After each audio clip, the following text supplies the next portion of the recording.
And now, ladies and gentlemen, right to your host of this House of Musicians, Barry Smith. Gary, what an intro as always. Holy smokes. Hey, fine listener, welcome to this House of Musicians radio show on Reality Radio 101. We hope you enjoy the next hour with us as we do our small part to help promote musicians, bands, and venues. Gary Labar, how are you? Well, I'll tell you how I am. I'm wondering how this technology works for your guest tonight, because we are thousands and thousands of miles away from him. It's amazing. I'm stoked. It's just too cool. Our guest is John, and John is in a band called Kardang. Sorry, John, I didn't get your last name. I didn't write your last name down, but you'll have to tell the folks what your last name is when we get started here. I'm so sorry, John. But John, from the band Kardang out of Norway, and man, Gary, these guys know how to rock and roll. They have 3 singles out. The singles sound amazing. They have videos out. The videos are just super cool. And these guys are really keeping rock and roll alive. Let's say hi to John from the band Kardang. Hi, John. How are you, bud? Oh, hi. Hello, everybody. I'm fine. Thank you. And you, Barry? I'm doing good, bud. Thank you. And I think it's very cool that you're way out there in Norway. We haven't had any bands from Norway or guests or artists from Norway on the show yet. So very cool to have you. As Gary says, we're 1,000 miles apart. But hey, man, rock and roll ties us all together, my friend. Yes, it does. We really appreciate to be the first band or artist from Norway. That's cool. Yeah, it's very cool. And you know what? You guys, I looked over your music and listened to your songs and watched your videos, and I thought these guys have something. So, you know, you're all great musicians. The recordings are amazing. Of course, we're going to hear 2 of your songs tonight. But let's start at the beginning, John. Were you born in Norway? Obviously, you were born in Europe. And when you were younger, how you were influenced by music and what bands were you influenced by? Yes, I was. I'm born and raised in Norway, and also my name. You mentioned my last names. My first name is John, which kind of is internationally known. Everybody knows the name John. But my second name is, I think it's only Norwegian. It's Kåre. It's like the guy in Slipknot, Corey Taylor. It's the same Corey, just a Norwegian original name, which is. I see. And the last name is sure. We say it locally here, Werdal, but it's very Norwegian. Yeah, very Norwegian. I don't even know the meaning in English. Some kind of weather valley or something. I think it would be. I don't know. It's very Norwegian. That's why. Yeah, that's a reason. That's a reason my name. That's a reason my nickname is Junk. It's simple and easy. Absolutely simple and easy. So now, when you were younger, growing up, were your parents into music? Did you have an older brother that had an album collection or CD collection, and you used to listen to that music, or how were you influenced by music? My memories of music was I never went to kindergarten or something like that. I'm the oldest of 4 brothers and sisters, and I always stayed with my dad because he was a truck driver, and he had some country music in listening to the cassette tapes in the truck. And I remember he always listened to Hank Williams, the senior, the old Hank Williams. Of course.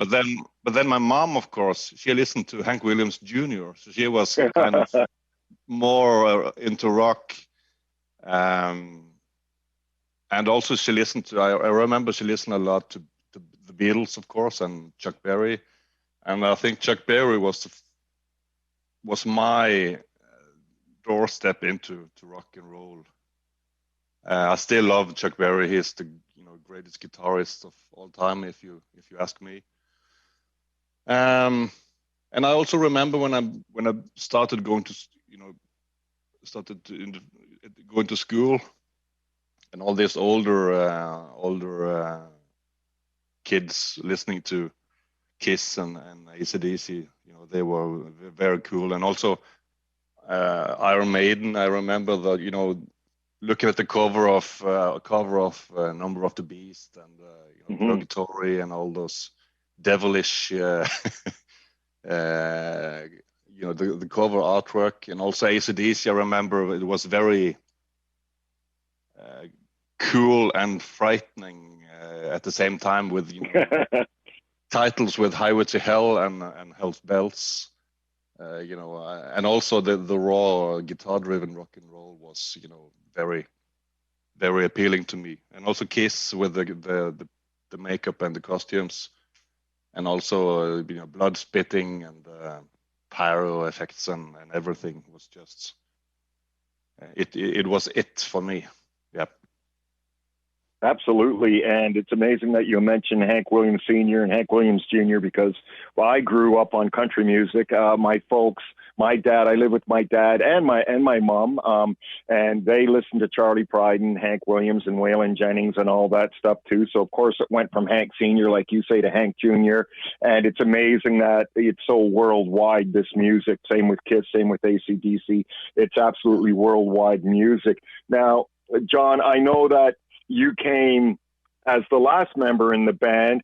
You have Chris Williams on vocals, Boogie Silver on guitar, Freddie's your drummer, and Terry Hammer is the bass player. So tell me how you got to join Kardang, how that came to be. Well, where we live in the south of Norway, our music, the environment and the everybody knows everybody, and we have had certain bands all through the years. We are not the youngest. Band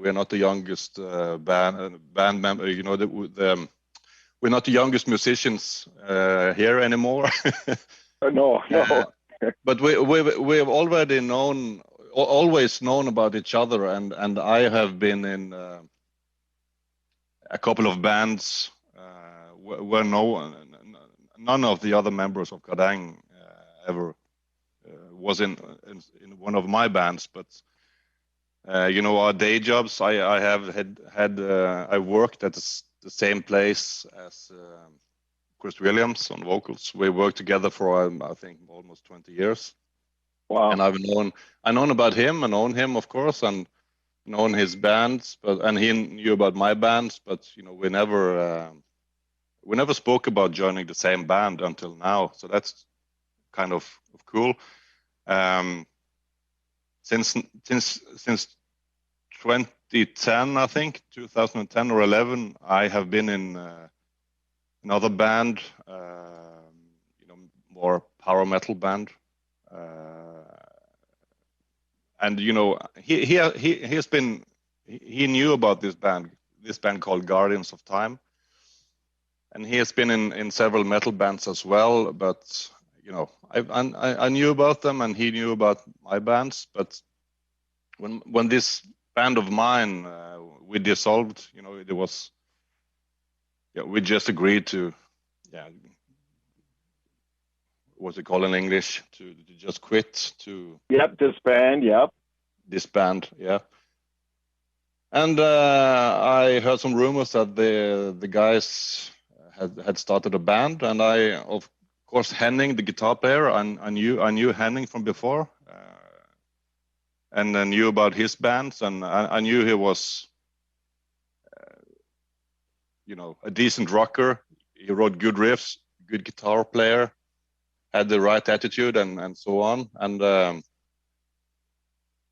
got in talks with him, and he told me actually we could have used for another guitarist. Then it will be, less rehearsing for him. Right. Yeah. So always nice to have two guitars. Yeah. So two guitars. It's always, the music we listen to is maybe yeah, 2 guitars will be better than 1. So he asked me to just come over and have some fun, join the rehearsal, and just look how things were going. So I did, and have been in the band since day one. Since the first rehearsal. Good for you. Amazing. Yep. Yeah, good for me. Yeah.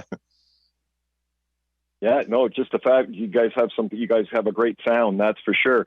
John, when did you start? How old were you when you started playing guitar? I think I was 10 or 11 years old when I started guitar. I started with guitar, but all the bands I've been in since the age of 15, I've actually been playing bass guitar. But back home, and I always pick up the guitar and writing songs and so on. I do that on electric guitar. So since the bass player always Terry Hammer was already chosen as a bass player, he asked me if I could play the guitar, and I said yeah, I can play the guitar. So you can try me out if you want to, and seems like it worked out. Good for you. It sure did work out. And what do you remember the first time you played on stage in front of somebody, and what that feeling was like?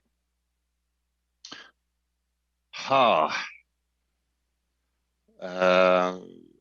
not sure if I remember the very first time, but I think I must have been. I think I still was in elementary school actually, and of course I was frightened to death to just walk up on stage, but and I'm not frightened to death, but you still have those kind of little you're always a little nervous before going on stage, and you play maybe half a song into the set, and okay, now we're rolling, and everything is From there on, it's just fun, like rock and roll is supposed to be. Like rock and roll is supposed to be. Go ahead. Yeah. I think always. I think also Lemmy said something like this in an interview. Even on his last show, he was always a little nervous about the show. But just 5-10 minutes into the show, everything was just flying, and everything was just cool and fun. For sure. Once you get the audience on your side, it's always a good thing, and you get a little more relaxed and a little more comfortable. What do you remember when you were 10? You bought a guitar. Do you remember what songs you were playing back then? What were the first few songs you learned on a guitar? I mean, there are standard songs out there that are very common that people learn. I know "Smoke on the Water" is one of them, but by Deep Purple. But I'm just curious to know maybe what the first or second or third, or if you remember what songs you first learned on the guitar. Actually, you stole the words out of my mouth. I "Smoke on the Water" was not the first. I remember I started learning playing guitar on my old, my mom's old acoustic guitar, which my dad gave her as a gift when they were married, actually. So I started learning guitar on this old acoustic guitar, and I think it was some guitar boogie stuff, like Chuck Berry-ish, simple, straight boogie going on. I think that was the first songs I learned, and I remember going to this, taking guitar lessons.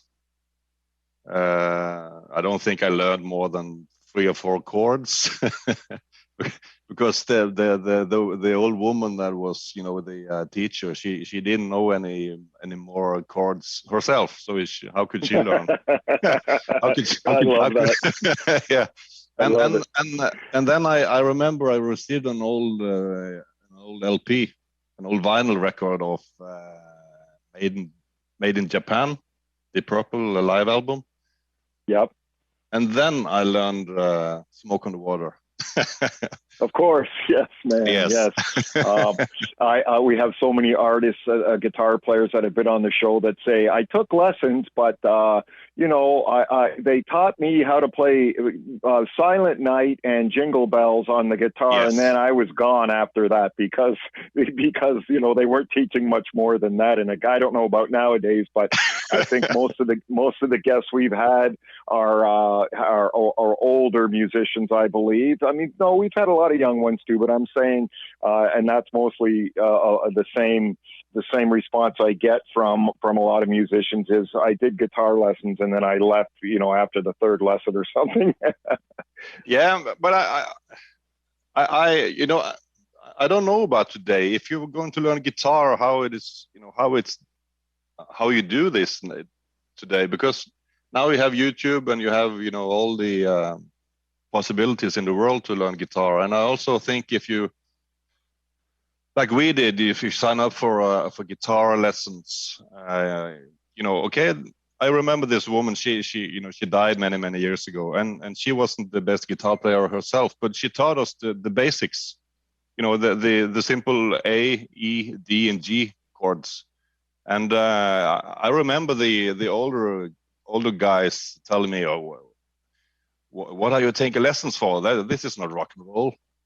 And I could agree. I could agree at the time, but talking about AC/DC, all they do is playing E, D, and G chords. So it is rock and roll, and it was rock and roll, and it was not the most advanced guitar lessons, but it was I learned the basics, and I'm happy for that. Yeah, and you know what? You're absolutely right. I don't want to discourage anybody that's listening not to take guitar lessons. I may have came off sounding bad when I said that a lot of artists did a few lessons, but they teach you your scales, they teach you your notes, you learn your chords. Of course, it's important if you're taking guitar lessons. It leads up to whatever you do in your future, I'm sure, but you do have a valid point with like AC/DC playing 3 or 4 or 5 chords almost in every song they play. And that's not so much about how good of guitar players they are. It's just the style and the sound and the songs that they wrote that made them huge and famous, Yeah, yes, it is. And the basic chords is, of course, not only AC/DC. AC/DC has this, they have less gain on the guitars, on the sound, guitar sound, so they have more a pure guitar sound. So you can, what's it called? You can.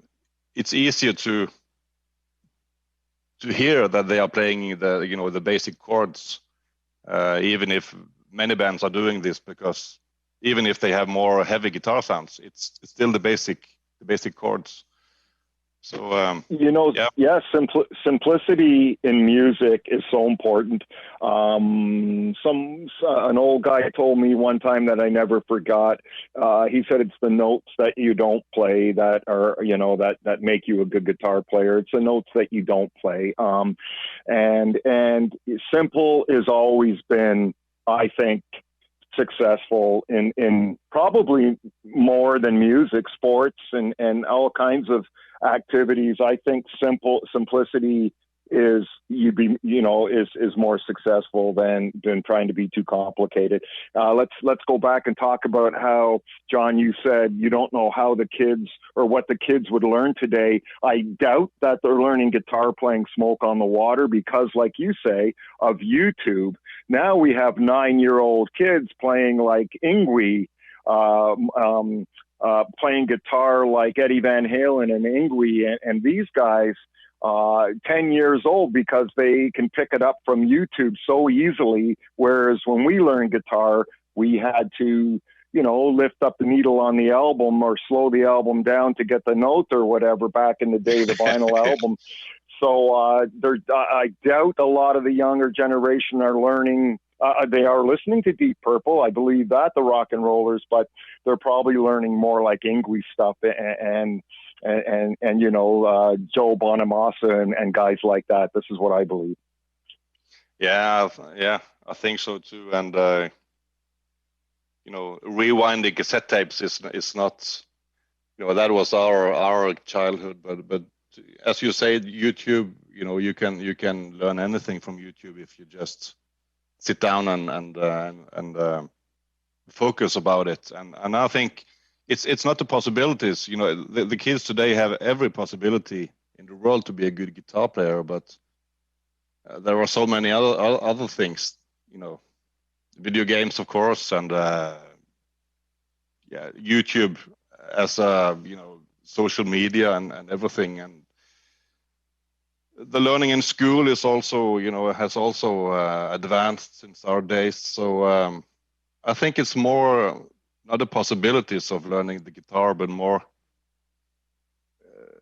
how good are you to, as a kid, can you focus on doing just guitar playing, or because if you're going to be good in something, you need to be doing this over and over again, even if you are whatever, painter or Absolutely. You have to have something special. And, back in the day, you had to have something special too, to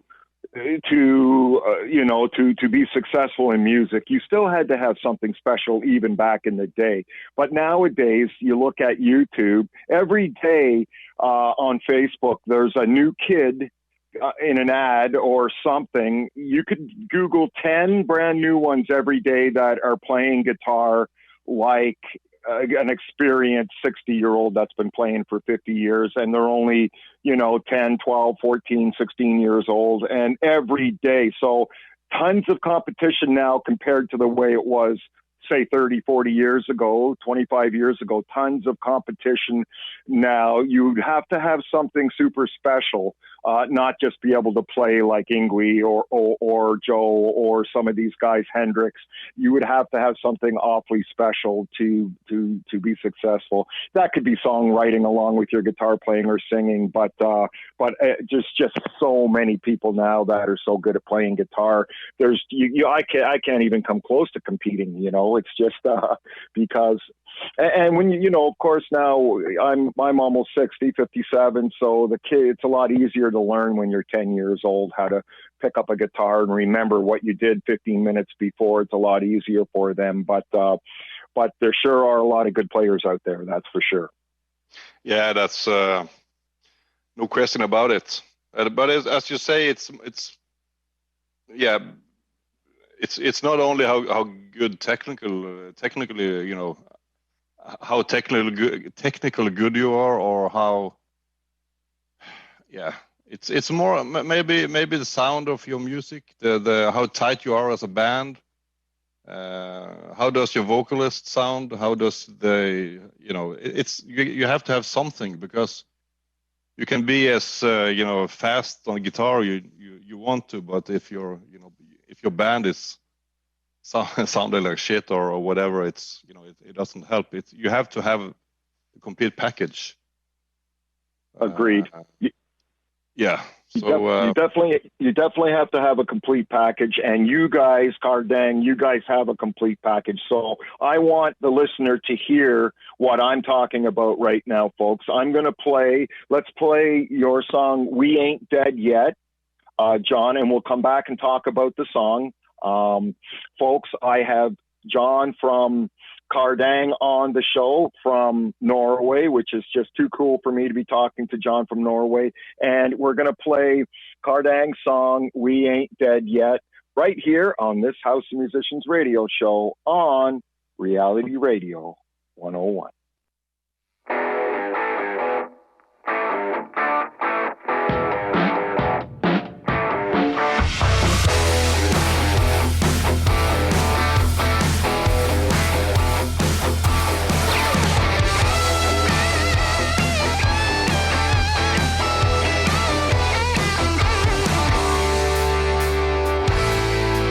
I used to ride my limousine. I used to ride my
of this ghost town.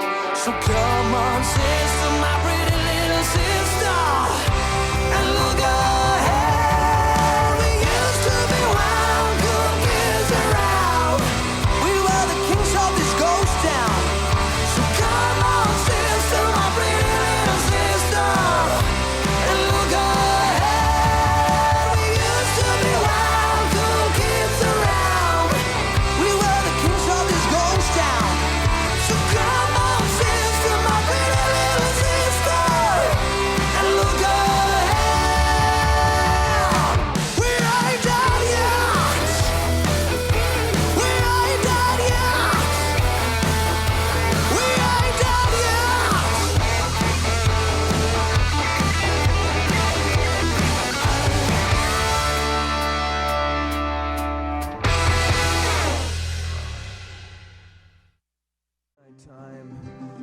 Hi, folks. Welcome back. We just heard We Ain't Dead Yet by the Norwegian band Kardang. We have John from Norway on the show, guitar player of the band this evening.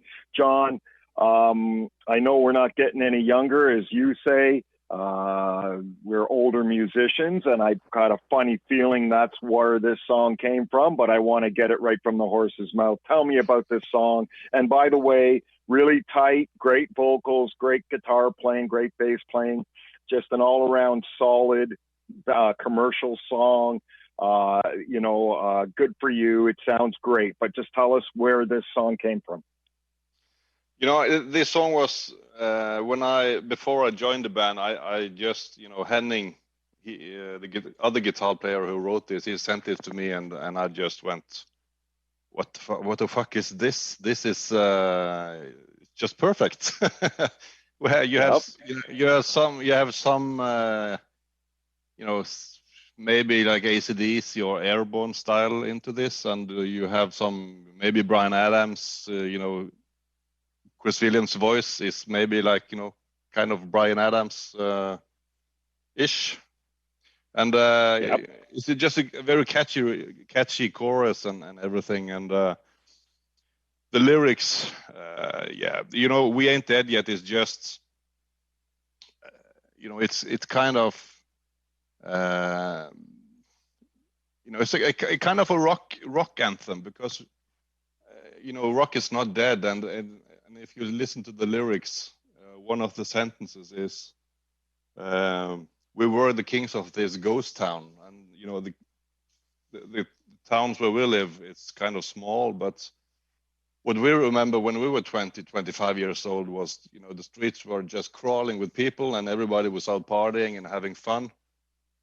Nowadays, maybe, we who remember these times maybe consider the towns and the main streets in weekends maybe like a kind of ghost town, because it's not the same anymore.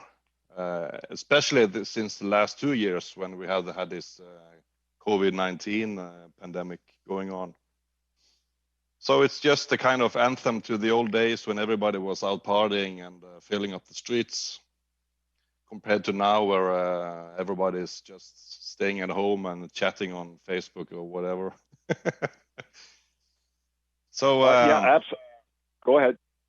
Yeah, so it's not, I know I'm sounding kind of like an old grumpy guy now, sitting and talking about how much better the times were before, but I'm not. But it's kind of just a tribute to the old days when we were, 20 years approx. Well, you're absolutely right, John. Times have changed, and it's not just like that in Norway. It's everywhere. The music scene kind of died out long before COVID came, as far as people going to the bars. And banning smoking in bars had a lot to do with it. The prices of going out now to buy alcohol in the bar has a lot to do with it.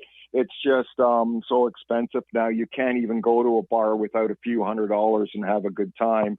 But I think we're probably close to the same age, John. And back in the day, as you say, the streets were full, the bars were always rocking, and there still is in Toronto the odd live gigs going on.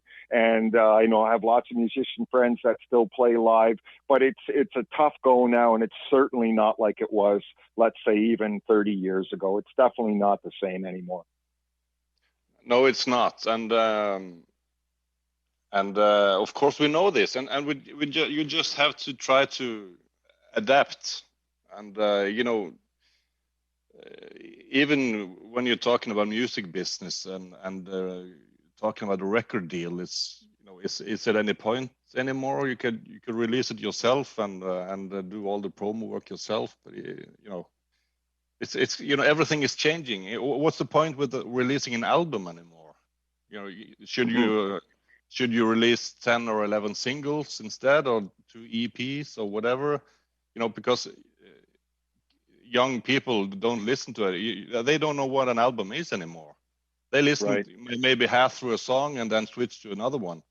So what's the point of having an album? They just want to have collections or playlists. Yeah, playlist. Yeah, and the benefit, I guess, now for a band that's touring or doing the bar scene every weekend, maybe is to have merchandise, T-shirts, stickers, CDs, even EPs, and sell those. That's really the only way that musicians can make money nowadays is to sell their own merch at shows and hopefully make a few $100s each show. And we both know that 40 years ago, you get $100 a night as a musician. That's just for a regular bar band. I'm not talking about theaters or stadium shows. Of course I'm not, but just regular local bars, you get $100 or $75 a night for each member. And that hasn't changed in 40 years. That's still what you get. Yeah, it is. So musical wise, what we are trying to do here is just make the music we want to hear ourselves. Just make you can try and many bands try and adapt to what they think is popular right now, or what's the new hype or whatever. We are just thinking, fuck that.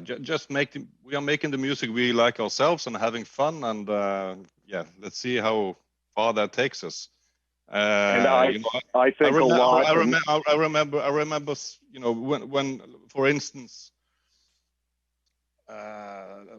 when The Darkness came out, I can remember I was a student back then. I was was just finishing high school and starting to go to college and stuff like that. And I watched MTV and and I don't remember all these bands, that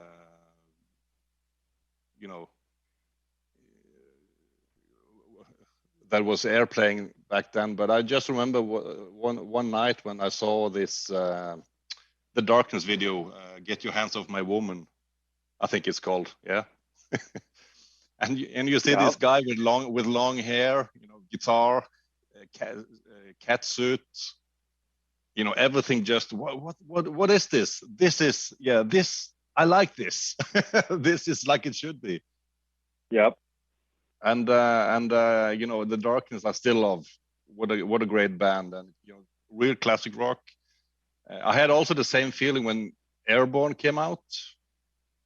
It was kind of the same feeling, because yes, it sounds like AC/DC, it sounds like maybe Rose Tattoo, but yes, this is it. This is the way to go. Rock and roll, bud, just like your band. Yes, that's what we are trying to do. We don't try to adapt to any trends or any styles. We just make the music we love and love playing ourselves. And let's see how far that takes us. Absolutely. And by the sound of how good your music is in your songs, you'll go a long way, that's for sure. But I do agree that that making music for yourself and having fun, it's what I've always done. Just write songs and go record them and have fun doing it.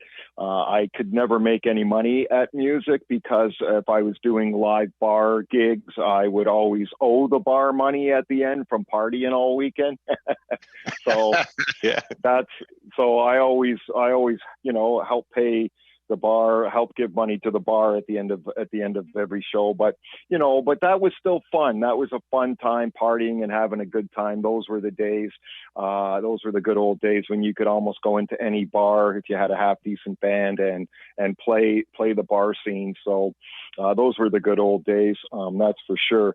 John, let's play another one of Kardang's, your band's song, and we'll come back and talk about it. I know you have an amazing video out for this song, folks.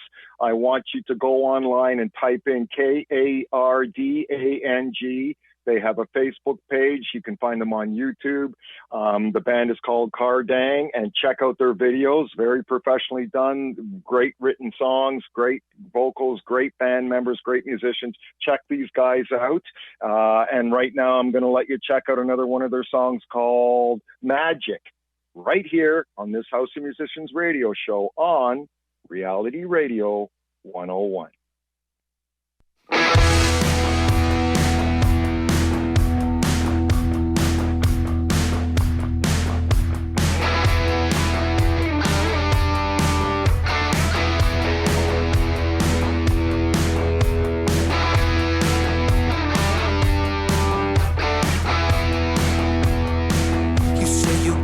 Expectations. You say you want my love. I've been all over the nation, even spoke to the man above. I'm gonna give you what you want. You're gonna give me what I need. I say yeah, yeah. Are you gonna go my way? Gonna give you my love, whole lot of love. Let's talk about love. We can't get enough. I can feel it in my backbones. You wanna see me come. This is my generation. I'm ready for some fun. Sit on my face and scream my name. Touch my snake, I'm gonna make you shake. I say yeah, yeah. It's just another rainy day. Gonna give you my love, whole lot of love. Let's talk about love. We can't get enough.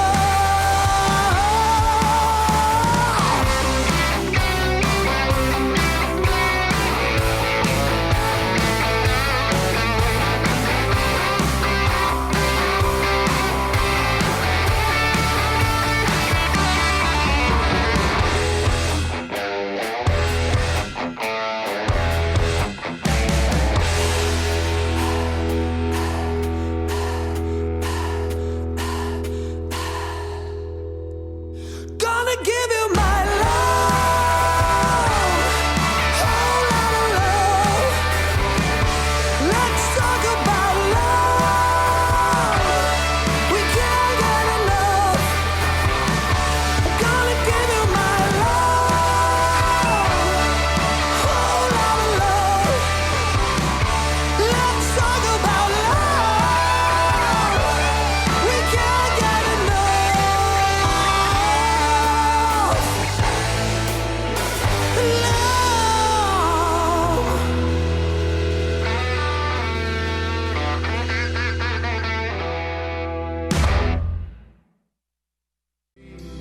All right, folks, welcome back. We just heard the song Magic from the Norwegian band out of Norway called Kardang. John, tell me about Magic. Great song. Yeah, thank you. It's I think it was single number 2. We were released, and yeah, nothing special about the meaning of the lyrics. It's just about partying and women. Yep, good rock song, good rock and roll song. Yeah, we are not any Shakespeare's when it comes to lyrics, but we shouldn't be either. It's just No. it's yeah, it's like it should be in rock and roll. You keep it simple and have fun. Yep. I agree. What about playing live? Have you done live shows? Yeah, actually, we have done one show actually because of the pandemic. I'm sure it's just like in Canada. It's very strict, and all live gigs has been, everything has been closed down. But now it's starting to open up again, and we have been booked several gigs now throughout the spring and summer, and also something in the autumn we have booked. So it's finally we can start to play live again. But for this band, this band was actually made through in the middle of the pandemic times. So all we've been doing is making the record, and we had one show this summer, and we're just preparing and rehearsing and getting the album ready. Definitely exciting to be able to get back out there and play. Now, when you go back out and play, you'll have a whole album to be able to play, or would you play covered songs as well? We will have the album will be ready. Actually, it's in the mixing now, and next week it's due for mastering. So actually, we have not planned how we will release this. If we will release maybe one song a month or two songs a month, and everything will be out within June. But we have 11 songs all in all. So we are forced to have some cover songs if we are going to play more than 1 hour. But we've also been starting writing new material for a second album. So then we should have enough of our own songs to play a whole show with own material when we release the second album. Sure, and 11 songs is a lot to start with, and you really want to go out and play your own songs, don't you? Yeah, both me and all the other guys we have been in different cover bands, and it's okay to play cover songs when you playing at the local MC club or the local bar or whatever. Because when I have been speaking for myself, when I have been in cover bands, I have always been in other bands playing own music. So it can be good as a hobby if you have time for it, but you run tired of playing the old covers over time. It's something special when it's your own song, but playing other people's materials, material is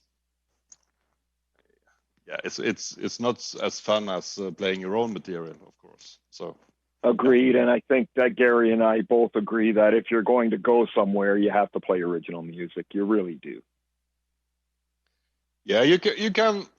Of course, you have. I think all great bands started with cover songs, so it's not any bad feelings about cover songs, but it's not the same as your own material. So I agree 100%. Even the Beatles and AC/DC started with cover songs.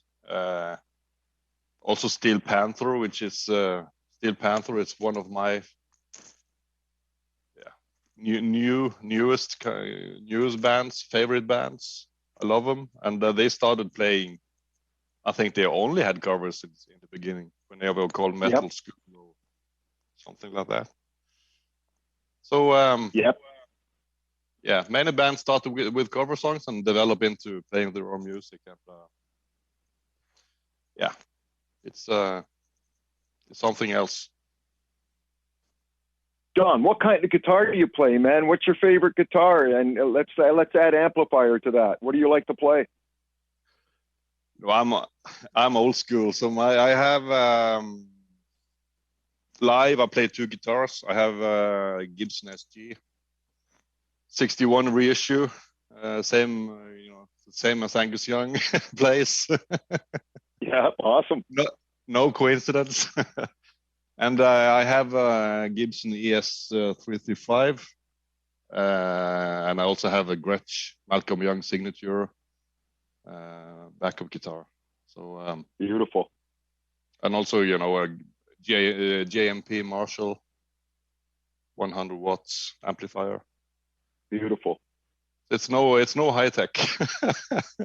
No, but it's the nice grungy, straight out old rock and roll sound. You know what I mean?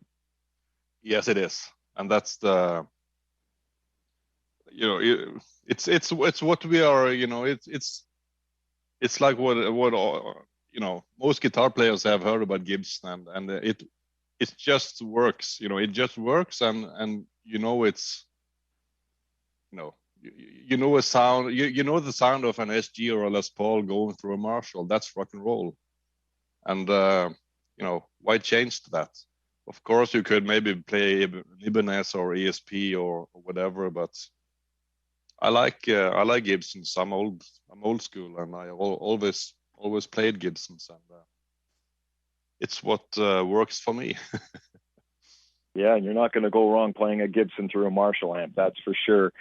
What can I say, John? Absolutely amazing to talk to you all the way from Norway, to have your band on our show tonight, Kardang. An absolute pleasure to talk to you. I wish you all the best. But before we go, there's a little segment of the show I like to do called, "Oh, well, Gary LaBar, what do you think?"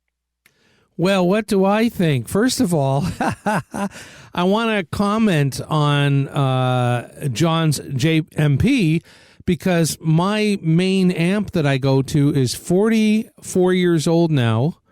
Well, whenever 1977 was, I bought it in 1977. It's a JMP Marshall, one of the first years the preamps came out. You're familiar, John. And Yeah. You can't get those amps anymore, and they are going on eBay or what have you for thousands of dollars, because that, they went into, after the JMP, which they only made for a few years, not long at all, they went into the 800 series, of Marshall heads, and it's not the same. What year is your head? Do you know? I think mine is 79, actually. Okay, mine's a 77. So Yeah. that's fantastic, right? I mean, so good for. I was going to say, I love the guitar sound. Your music's very commercial. "We Ain't Dead Yet" reminds me of a good 90s type of rock commercial song. I like it. To me, I hear a little bit of Motley Crue in there, a little bit the keyboarding, a little bit of Loverboy, I heard.